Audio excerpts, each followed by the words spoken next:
across the network of the United States. Invest in battery technology. I would immediately reinstate all of the elimination of what Trump has eliminated in terms of EPA. I would secondly make sure that we had 500,000 new charging stations in every new highway we built in the United States of America or repaired.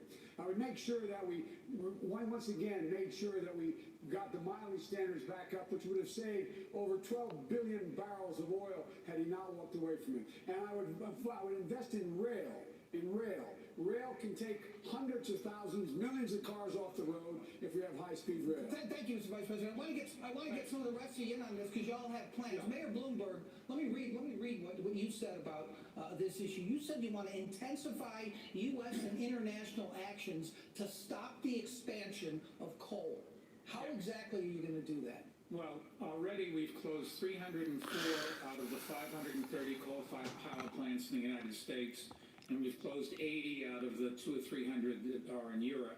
Bloomberg Philanthropy is working with the Sierra Club. That's one of the things you do. But just let's start at the beginning. If you're president, the first thing you do the first day is you rejoin the Paris Agreement. This is just ridiculous. That's the dropout. Two, America's responsibility is to be the leader in the world.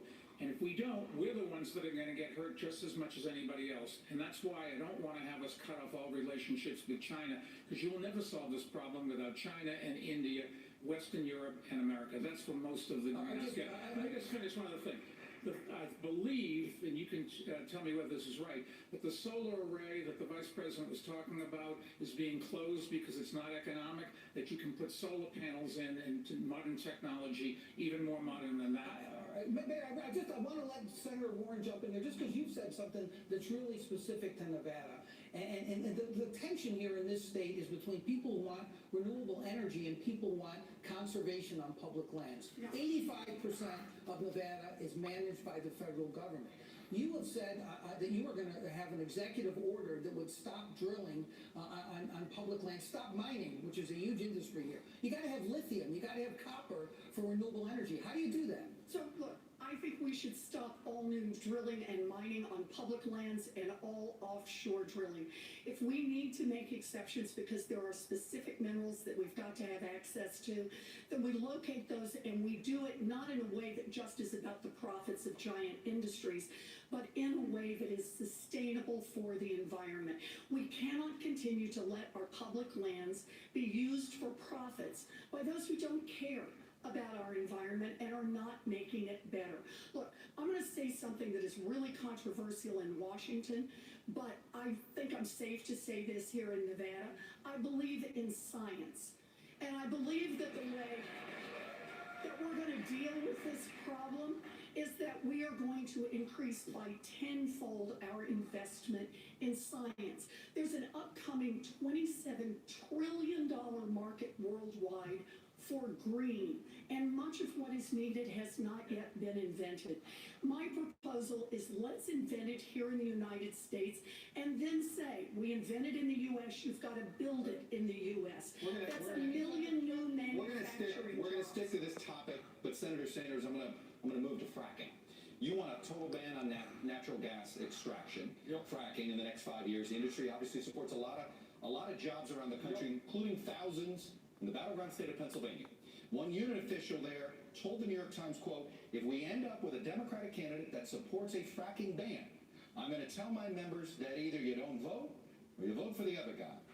What do you tell these workers that's supporting a big industry right now, sir? What I tell these workers is that the scientists are telling us that if we don't act incredibly boldly within the next 6-7 years, there will be irreparable damage done, not just to Nevada, not just to Vermont or Massachusetts, but to the entire world. Joe said it right. This is an existential threat. You know what that means, Chuck? That means we're fighting for the future of this planet. And the Green New Deal that I support, by the way, will create up to 20 million good-paying jobs as we move our energy system away from fossil fuel to energy efficiency and sustainable energy. This is a moral issue, my friends. We have to take the responsibility of making sure that the planet we leave our children and grandchildren is a planet that is healthy and habitable, that is more important than the profits of the fossil fuel industry. I'm going to keep this going. Senator Klobuchar, you're not on the same page of a total ban of fracking. You call it a transitional fuel. But scientists are sounding this alarm now. Do you take these warnings that maybe fracking is a step backwards, not a step forward, not a transition? I've made it very clear that we have to review all of the permits that are out there right now for natural gas, and then make decisions on each one of them, and then not grant new ones until we make sure that it's safe. But it is a transitional fuel. And I want to add something that really hasn't been brought up by my colleagues. This is a crisis, and a lot of our plans are very similar to get to carbon neutral by 2045, 2050, something like that. But we're not going to be able to pass this unless we bring people with us. I'm looking at these incredible senators from Nevada, Catherine Cortez Masto and Jackie Rosen, and I'm thinking that they know how important this is. And you can do this in a smart way. One, get back into that international climate change agreement. Two, clean power rules, bring those back, and the president can do this herself without Congress, as well as the gas mileage standard. But when it comes to putting a price on carbon, this is very important, Chuck. We have to make sure that that money goes back directly as dividends to the people that are going to need help for paying their bills. Otherwise, we're not going to pass it. So there has to be a heart to the policy to get this done. Senator Warren, address the worker issue, if you don't mind, as well. Can you address the worker issue? Yes, we can have a Green New Deal and create jobs. We need people in infrastructure who will help build. We have They can lose that job tomorrow. That's what they're Yes, saying. those jobs are for tomorrow. Those are the ones we need to be working on to harden our infrastructure right now. But listen to Senator Klobuchar's point. She says we have to think smaller in order to get it passed. I don't think that's the right approach here. Why can't we get anything passed in Washington on climate? Everyone understands the urgency, but we've got two problems. The first is corruption. An industry that makes its money felt all through Washington. The first thing I want to do in Washington is pass my anti-corruption bill so that we can start making the changes we need to make on climate. And the second is the filibuster. If you're not willing to roll back the filibuster, then you're giving the fossil fuel industry a veto. Thank you, Vanessa. All of the work. Senator, thank you. Vanessa's got the next question. Vice President Biden, you have said that you want to hold oil and gas executives accountable for their role in harming our planet. You have even suggested that you might put them in jail. Which companies are you talking about, and how far are you willing to go? I'm willing to go as far as we have to. First of all, I would eliminate all the subsidies we have for oil and gas. Eliminate it, period. That would save millions and millions of billions of dollars. Number two, I think that any executive who is engaged in, and by the way, minority communities and the communities being most badly hurt by the way in which we deal with climate change, they are the ones who become the victims. That's where the asthma is. That's where the groundwater supply has been polluted. That's where, in fact, people, do not have the opportunity to be able to get away from everything from still asbestos in the walls of our schools. I have $1 trillion program for infrastructure. That will provide for thousands and thousands of new jobs, not $15 an hour, but $50 an hour plus benefits. Unions being able to do that. And what it does is, it will change the nature. Look, here's the last point I want to, my time is going to run out. Here's the last point I want to make to you. On day one, when I'm elected president, I'm going to invite all of the members of the Paris Accord to Washington, D.C. They make up 85% of the problem. They know me. I'm used to dealing with international relations. I will get them to up the ante in a big way. Biden, you didn't answer to my questions. I thought I did. What would you do with these companies that are responsible for the destruction of our planet? Demonstrate that they in fact have done things already that are bad and they've been lying. They should be able to be sued. They should be able to be held personally accountable, and they should, and not only the company, not the stockholders, but the CEOs of those companies.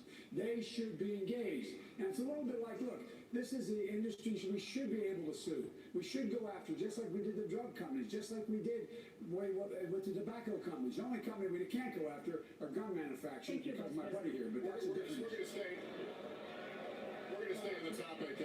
My question is to Mayor Bloomberg. Mayor Bloomberg, your business is heavily invested in China. I think you mentioned that a few questions back. The #1 producer in the world of carbon emissions. How far would you go to force China to reduce those emissions and tackle the climate crisis? Well, you're not going to go to war with them. You have to negotiate with them and try to, and we've seen how well that works with tariffs that are hurting us. What you have to do is convince the Chinese that it is in their interest as well. Their people are going to die just as our people are going to die, and we work together. In all fairness, the Chinese have slowed down. It's India that is an even bigger problem. But it is an enormous problem. Nobody's doing anything about it. We could, right here in America, make a big difference. We're closing the coal-fired power plants. If we enforce some of the rules on fracking so that they don't release methane into the air and into the water, you'll make a big difference. But we're not going to get rid of fracking for a while. We frack, incidentally, not just natural gas, you frack oil as well. It is a technique, and when it's done poorly, like they're doing in too many places where the methane gets out into the air, it is very damaging. But it's a transition fuel. I think the senator said it right. We want to go to all renewables, but that's still many years from now. And before, I think the senator mentioned 2050 for some data. No scientist thinks the numbers for 2050 are 2050 anymore. They're 2040, 2035. The world is coming apart faster than any scientific study had predicted. Just got to do some of the analysis. Mayor Buttigieg, your thoughts. Let's be real about the deadline. It's not 2050, it's not 2040, it's not 2030, it's 2020. Because if we don't elect a president who actually believes in climate science now, we will never meet any of the other scientific or policy deadlines that we need to. So first of all, let's make sure we're actually positioned to win. Which once again, if we put forward the two of the most polarizing figures on this stage as the only option, is going to be a real struggle. Now, I've got a plan to get us carbon neutral by 2050. And I think everybody up here has a plan that more or less does the same. So the real question is, how are we going to actually get it done? We need leadership to make this a national project that breaks down the partisan and political tug of war that prevents anything from getting done. How do you do it? Well, first of all, making sure that those jobs are available quickly. Secondly, ensuring that we are pulling in those very sectors who have been made to feel like they're part of the problem, from farming to industry, and fund as well as urge them to do the right thing. And then global climate diplomacy. I'm a little skeptical of the idea that convincing is going to do the trick when it comes to working with China. America has repeatedly overestimated our ability to shape Chinese ambitions. But what we can do is ensure that we to enforce what has to happen. Yes, I want to make sure that the question of environmental justice gets more than a glancing blow in this debate, because for generations now in this country, toxic waste dumps, polluting factories have been located in or near communities of color over and over and over, and the consequences are felt in the health of young African American babies. It's felt in the health of seniors, people with compromised immune systems. It's also felt economically. Who wants to move into an area where the air smells bad or you can't drink the water? I have a commitment of $1 trillion to repair the damage that this nation has permitted to inflict on communities of color for generations now. We have to own up to our responsibility. We cannot simply talk about climate change in big global terms. We need to talk about it in terms of rescuing the communities that have been damaged. Senator Warren, thank you. But I want to ask you about something else that is important to people here. I want to ask you about Latinos owning 1 out of every 4 new small businesses in the United States. Many of them have benefited from President Trump's tax cuts, and they may be hesitant about new taxes or regulations. Will taxes on their small businesses go up under your administration? No. Taxes on small business won't go up. Matter of fact, we're going to make sure there's more money available for small businesses in the Latino community and the Black community to be able to get the capital to start businesses. At the Treasury Department, there's going to be a window available where we significantly increase the amount of money available so people can borrow the money to get started. They've demonstrated they're incredibly successful. We should not be raising taxes on them. We should start rewarding work, not just wealth. That's why we have to change the tax code the way it is. That's why the wealthy have to start to pay their fair share. And that's why we have to focus on giving people the ability to garner wealth, generate wealth. And that's why this whole idea of redlining, lending to people in areas, wasn't the cause of Wall Street failing. The greed of Wall Street was the reason why it occurred, not the redlining. And lastly, I want to say, look, the idea of China is, in their Belt and Road proposal, they're taking the dirtiest coal in the world, mostly out of Mongolia, and spreading it around the world. It's clear. Make it clear when you call them to Washington in the first 100 days. If you continue, you will suffer severe consequences because the rest of the world will impose tariffs and on everything you're selling because you are undercutting the entire economy. Thank you, Mr. Vice President. Mayor Buttigieg, will taxes on those businesses go up under you? Not if they are small businesses. I mean, what we've got to do is level the playing field where a company like Amazon or Chevron is paying literally zero on billions of dollars in profits, and it puts small businesses like the ones that are revitalizing my own city, often Latino-owned on our west side, at a disadvantage. We need to recognize that investing in Latino entrepreneurship is not just an investment in the Latino community, it is an investment in the future of America. And it is time for a president who understands the value of immigration in lifting up all of our communities and our country. We're getting the exact opposite message from the current president.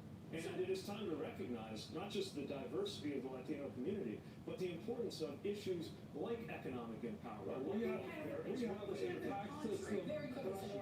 an entrepreneurship gap in America, and that is a gap between white entrepreneurs and black and Latino entrepreneurs. And the principal reason for this is they don't have the money for equity to get the businesses started. It's about a $7 billion gap. We want to have real entrepreneurship and a level playing field. I have a plan to put the $7 billion in to have the fund managed by the people who are routinely cut out. It can't just be about taxes. We need to make an investment to level the playing field and end the black. Look, I want to get something. Mayor Bloomberg, the vice president talked about redlining. Everyone here that started a business, Mayor Bloomberg, you seem to imply that redlining and stopping redlining is somehow contributed to the financial crisis. That's exactly wrong. And that was the implication that came out in your quote. So I want to give you a chance to clarify this. I've been well on the record against redlining since I worked on Wall Street. I was against it during the financial crisis. I've been against it since. The financial crisis came about because the people that took the mortgages packaged them and other people bought them. That was where all the disaster was. Redlining is still a practice some places, and we've got to cut it out. But it's just not true. What I was going to say, we maybe want to talk about businesses. I'm the only one here that I think that's ever started a business. Is that fair? Okay. What we need is, I can tell you in New York City, we had programs.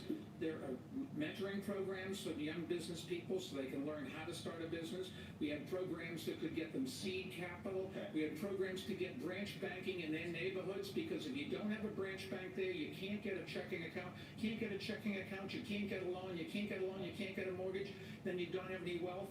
There's ways to fix this, and it doesn't take trillions of dollars. It takes us to focus on the problems of small businesses.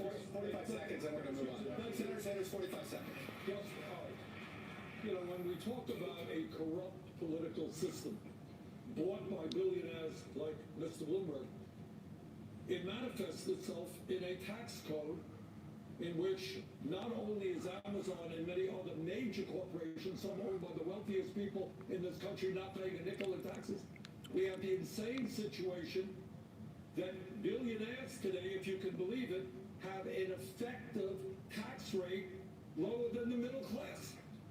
So maybe judgment. Tax code. Why are you complaining? Who wrote the code? You did. You and your campaign. 99 You and your campaign, not me. Okay. You and your campaign contributions electing people who represent the wealthy and the powerful. Yes. Those are the Democrats. Well, and Republicans too. Okay. And George W. Bush as well. Senator Klobuchar, let me address. I was thinking I understand that, but there's Senator a Klobuchar. boxing rematch on Saturday in Vegas, and those guys should go down there. Senator Klobuchar, actually want to get you to something about Senator Sanders tweeted last year, billionaires should not exist. Okay. What say you? I believe in capitalism, but I think the goal of someone in government and a president of the United States should be a check on that. I'm not going to limit what people make, but I think right now our tax code is so tilted against regular people, and that is what's wrong. I was thinking of your question about small businesses. The small businesses I talk to, they have trouble getting employees because their employees don't have child care. We should have universal child care. And we have not been talking enough about Donald Trump. And let's just talk about Donald Trump, because he that helped the wealthy, and he went down to Mar-a-Lago and he said to all his friends, you just got a lot richer. That is Exhibit A, and I can tell you the hardworking people in Nevada were not in that room. So the key to me is to not limit what people can make, but make sure that we have a government that is fair for everyone. So, Senator Sanders, what did you mean that you don't think they should I'll tell you exist? what I mean. What did that mean? We have a grotesque and immoral distribution of wealth and income. Mike Bloomberg owns more wealth than the bottom 125 million Americans. That's wrong, that's immoral. That should not be the case when we got 500,000 people sleeping out on the street, when we have kids who cannot afford to go to college, when we have 45 million people dealing with student debt. We have enormous problems facing this country, and we cannot continue seeing a situation where in the last 3 years, billionaires in this country saw an $850 billion increase in their wealth. Congratulations, Mr. Bloomberg. But the average American last year saw less than a 1% increase in his or her income. That's wrong. Mayor Bloomberg, should you exist? I can't speak for all billionaires. All I know is I've been very lucky, made a lot of money, and I'm giving it all away to make this country better. And a good chunk of it goes to the Democratic Party as well. Is it too much? Have you earned so much money? Has it been an obscene amount of money? Should you have earned that much money? Yes, I worked very hard for it, and I'm giving it away. Thank you. Senator Sanders has a proposal that would require all large companies to turn over up to 20% of their ownership to employees over time. Is that a good idea? I think that employee ownership of companies is a great idea. I'm not sure it makes sense to command those companies to do it. If we really want to deliver less inequality in this country, then we got to start with the tax code. We got to start with investments in how people are able to live the American dream, which is in serious decline. Matter of fact, last time I checked, the list of countries to live out the American dream, in other words, to be born at the bottom and come out at the top, we're not even in the top 10. Number one place to live out the American dream right now is Denmark. And as the, I think, lone person on the stage who's not a millionaire, let alone a billionaire, I believe that part of what needs to change is for the voices of the communities that haven't felt heard on Wall Street or in Washington to actually be brought to Capitol Hill. It's why I am building a politics designed around inclusion, designed around belonging, because the one thing that will definitely perpetuate the income inequality we're living with right now is for Donald Trump to be reelected, because we polarize this country with the wrong nominee. Senator Sanders, it's your policy. That's me. It is your policy. In fact, it is my policy, and I'm very proud of that policy. All right? What we need to do to deal with this grotesque level of income and wealth inequality is make sure that those people who are working, you know what, Mr. Bloomberg, it wasn't you who made all that money. Maybe your workers played some role in that as well. And it's important that those workers are able to share the benefits. Also, when we have so many people who go to work every day and they feel not good about their jobs, they feel like cogs in a machine. I want workers to be able to sit on corporate boards as well, so they can have some say over what happens to their lives. Mayor Bloomberg, you own a large company. Would you support what Senator Sanders is proposing? Absolutely not. I can't think of ways that would make it easier for Donald Trump to get reelected than listening to this conversation. It's ridiculous. We're not going to throw out capitalism. We tried that. Other countries tried that. It was called communism, and it just didn't work. So let me make a proposal that will work, that has not only support support from a majority of Democrats, but also from a majority of independents and a majority of Republicans. And that is a 2-cent wealth tax on all fortunes above $50 million. You hit $1 billion, you got to pay a few pennies more. This is a tax on the top 1/10 of 1% in America, and it permits us to start to restructure our economy. It means we can afford universal child care for every baby in this country aged 0 to 5. It means we can have universal pre-K for every child in America. It means we can raise the wages of every child care worker and preschool teacher and stop exploiting the black and brown women who do this work. It means we can put $800 billion into our public schools, quadruple funding for Title I schools, and as a former special education teacher, we could fully fund IDEA so children with disabilities would get the full education they need. We could do college. We could put $50 billion into our historically black colleges and universities, and we could cancel student loan debt for 43 million Americans. That's something a majority of Americans support, a 2-cent wealth tax. It is a question of values. Do we want to invest in Mr. Bloomberg, or do we want to invest in an entire generation of young Senator Sanders, the next question is for you. Senator Sanders, our latest NBC News Wall Street Journal poll released yesterday, 2/3 of all voters said they were uncomfortable with a socialist candidate for president. What do you say to those voters, sir? What was the result of that poll? Who was winning? The question's to you. Well, the question was that I was winning, and I think by a fairly comfortable margin. Mike mentioned that. But here is the point. Let's talk about democratic socialism, not communism, Mr. Bloomberg. That's a cheap shot. Let's talk about democratic. Let's talk about what goes on in countries like Denmark, where Pete correctly pointed out they have a much higher quality of life in many respects than we do. What are we talking about? We are living in many ways in a socialist society right now. Problem is, as Dr. Martin Luther King reminded us, we have socialism for the very rich, rugged individualism for the poor. Wait a second. Let me finish. When Donald Trump gets $800 million in tax breaks and subsidies to build luxury condominiums, that's socialism for the rich. When Walmart, we have to subsidize Walmart's workers who are on Medicaid and food stamps because the wealthiest family in America pays starvation wages. That's socialism for the rich. I believe in democratic socialism for working people, not billionaires. Health care for all, educational opportunity for all. Thank you, Mayor Bloomberg. Government that works for all. The question was about socialism. What a wonderful country we have. The best-known socialist in the country happens to be a millionaire with 3 houses. What I miss here? Well, you missed that I work in Washington, house one. That's the first problem. Live in Burlington, house 2. That's good. And like thousands of other Vermonters, I do have a summer camp. Forgive me for that. Where is your home? Which tax haven? New York, your home? New York City, thank you very much. And I pay all my taxes.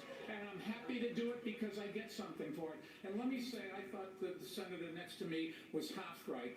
I agree we should raise taxes on the... No, I disagree with the senator on the wealth tax, but I do agree with her that the rich aren't paying their fair share. We should raise taxes on the rich. I did that as mayor in New York City. I raised taxes, and if you take a look at my plans, the first thing I would do is try to convince Congress, because they've got to do it, we can't just order it, to roll back the tax cuts that the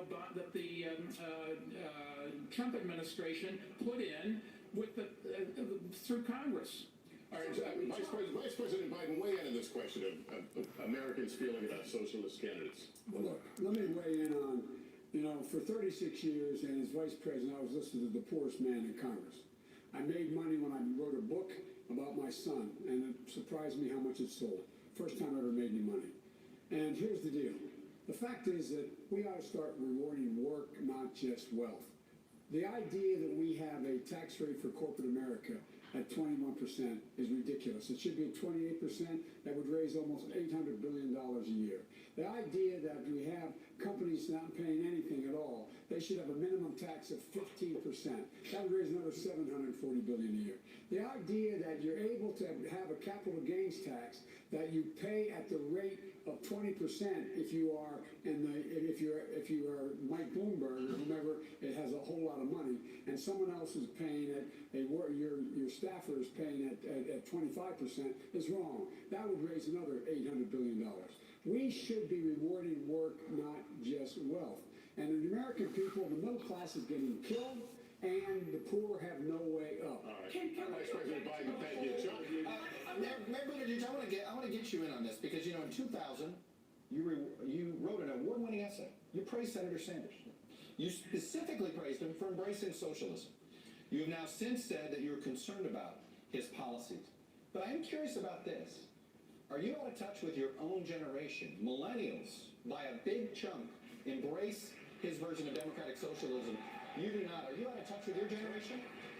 No, look, it's true that I was into Bernie before it was cool. He was congressman at the time. And the qualities I admired then are qualities I still respect a great deal.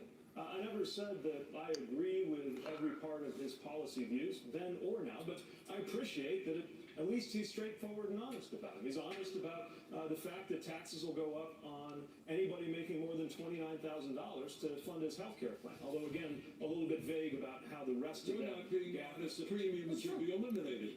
But you're still raising those taxes in We're saving people money because they don't pay any premiums, out-of-pocket expenses, co-payments, or deductibles. They're going to be much better off. Look,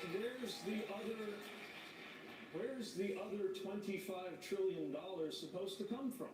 At a certain point, you got to do the math. Well, we got it all up there on the internet. It's a payroll tax. A payroll tax. Even after the payroll tax, you still have to. Because we have a wealth tax. Elizabeth has a good one. Ours is a little bit tougher on Mr. Bloomberg than hers. We're going to raise it in a progressive way, which deals with income and wealth inequality, and make certain, finally, that health care in this country is a human right, not a privilege. 5 seconds, Senator Warren, I'm just going to close it out here. You went out of your way to call yourself a capitalist, Yes, to separate because I am. yourself from him. Why? Yes, because I am. Look, Democrats want to beat Donald Trump, but they are worried. They are worried about gambling on a narrow vision that doesn't address the fears of millions of Americans across this country who see real problems and want real change. They are worried about gambling on a revolution that won't bring along a majority of this country. Amy and Joe's hearts are in the right place, but we can't be so eager to be liked by Mitch McConnell that we forget how to fight the Republicans. Mayor Buttigieg has been taking money from big donors and changing his positions. So it makes it unclear what it is he stands for other than his You got it. Senator Klobuchar. Thank you. You got it. Senator Klobuchar, go ahead. You got the floor for 45. Thank you. I've repeatedly said that we have to win big. And the way we win big is winning states like Nevada, but also winning the Senate races in Arizona and in Colorado and beyond. And the reason we want to do that is to send Mitch McConnell packing. And I think when you look at my history, I am the one that has done that. I am the one that can lead this ticket. And just because I am willing to talk about common ground, that's where America is. It is not with Mitch McConnell, who has 400 bills on his desk that should pass if we get rid of him. It is because I am willing to work with people and find common ground, and that's what we want in a president, Elizabeth. We don't want someone that looks at just plans. Senator, thank you. We need to take another break here. We'll return to the Paris, Las Vegas in just a moment.